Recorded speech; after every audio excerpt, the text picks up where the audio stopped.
प्रेम से बोलिए उमापति महादेव के।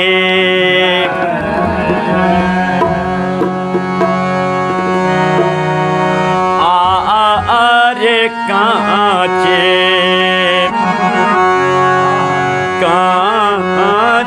बांसा बाहो भोले बाबा, अब कांवर बनेली हो, कांवर बनेली हो। एगो भक्त यह सावन के पावन महीना रहे और बड़ा ललसा रहे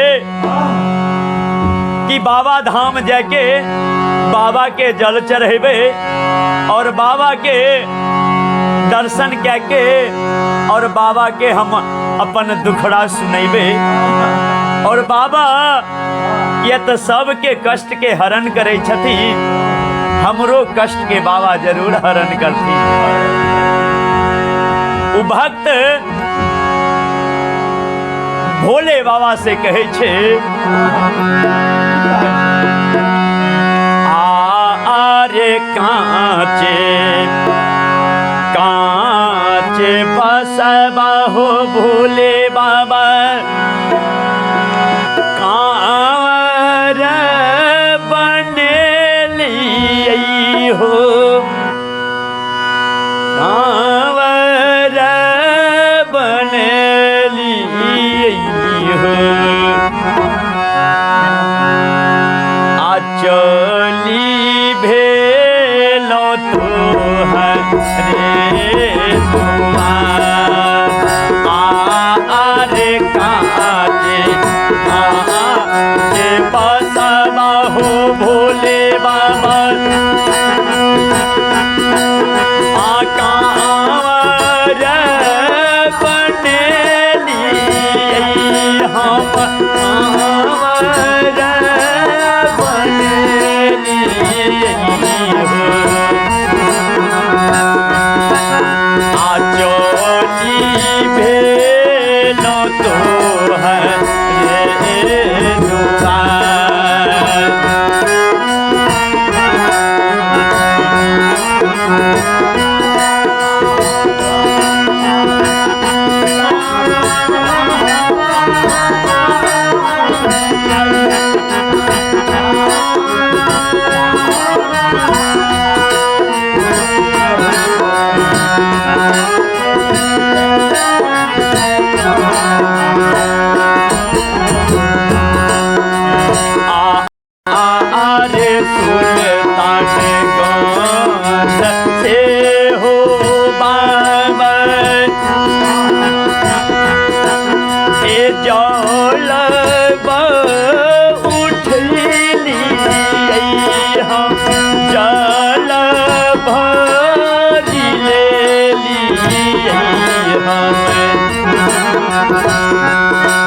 शरीरिया हो थाकल शरीरिया कौन पीदी जब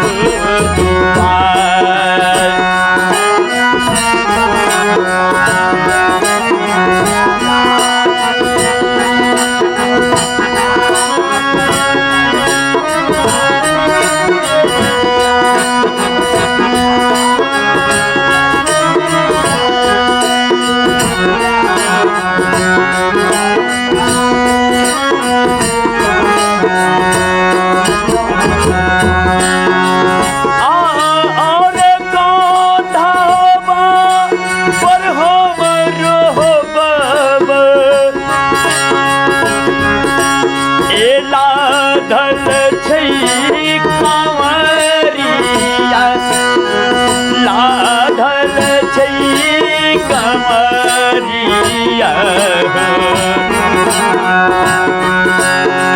सुनियो दानिहा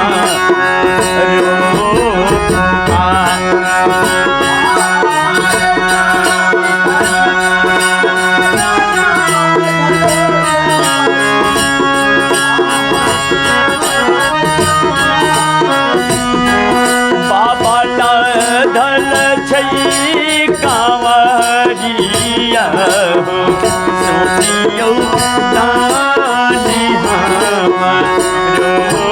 पुकार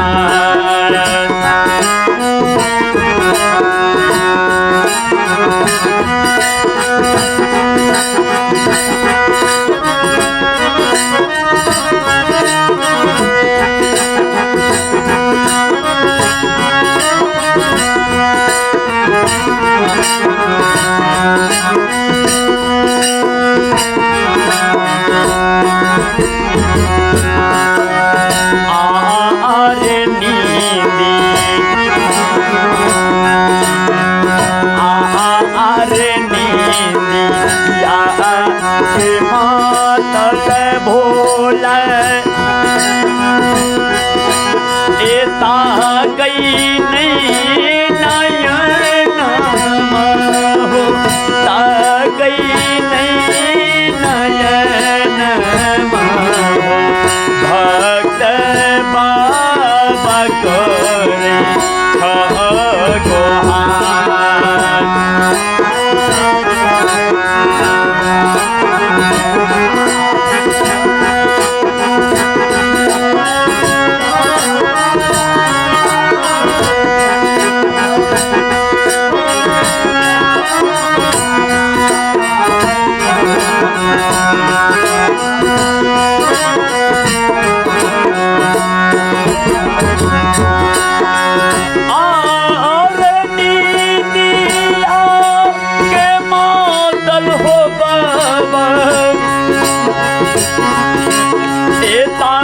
कई नहीं नयन हो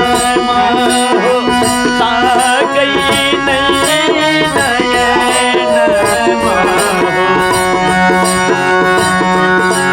ये भक्त बाबा करे